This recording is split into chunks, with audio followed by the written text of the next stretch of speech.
President Trump will end the radical left's reign of terror in Portland once and for all. The president has directed Secretary Hegseth to provide all necessary troops to protect war-ravaged Portland and any ICE facilities under siege from attack by Antifa and other left-wing domestic terrorists. What's been allowed to happen in Portland, and we saw disturbing video footage of this last night, this is not peaceful protesting, this is left-wing anarchy that has been destroying this great American city for years, leaving police officers battered, citizens terrorized, and business properties damaged.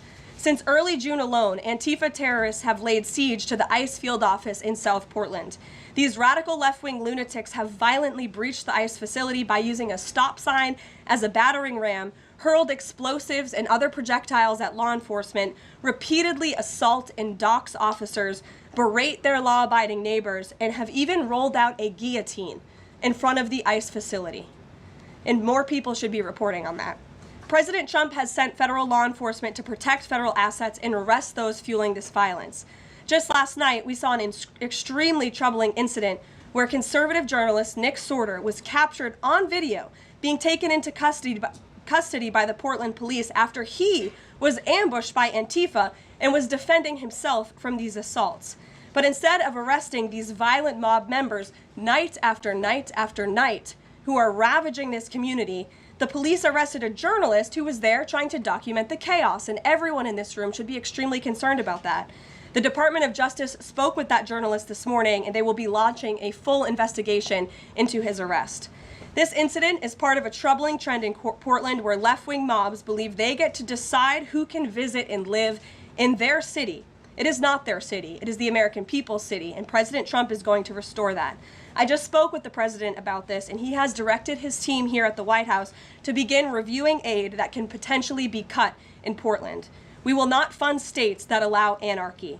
There will also be an additional surge of federal resources to Portland immediately, including enhanced CBP and ICE resources. Law and order will prevail, and President Trump will make sure of it. With that, I'll take your questions, and we will begin today's briefing with our new media seat, Amanda Head from Just the News. Amanda, thank you for being here. Thank you, Karoline. On that most recent topic that you mentioned, reportedly Portland police have not been able to engage protesters to the degree that they normally would. Does the president plan on handling this from that angle as well with city leaders? Yes.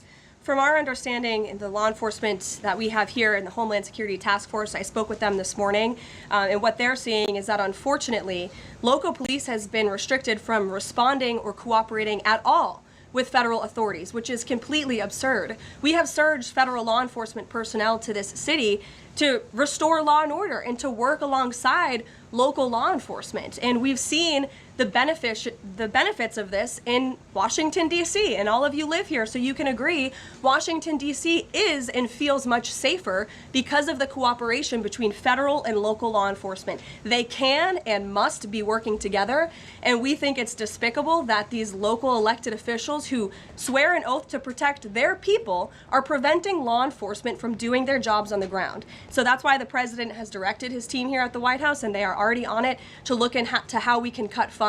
And the president wants to work with anyone. If the mayor of Portland were to call him right now and say, "Mr. President, please help us," I am sure the president would be willing to do that. He is genuinely serious about wanting to restore order in America's cities. But it's become apparent that the local and elected officials in Oregon do not feel the same, and that's very unfortunate for the people who live there. Yeah, and then one more question on the government shutdown.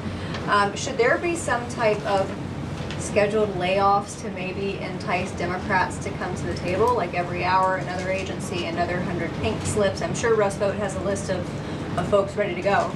Well, look, the Office of Management and Budget, as we've said repeatedly, is working with the agencies and our cabinet secretaries to identify where cuts unfortunately can and have to be made. And again, we understand there's another vote happening on the Senate floor in an hour. Maybe if Democrats do the right thing, this government shutdown can be over. Our troops can get paid again. We can go back to doing the business of the American people. But if this shutdown continues, as we've said, layoffs are an unfortunate consequence of that.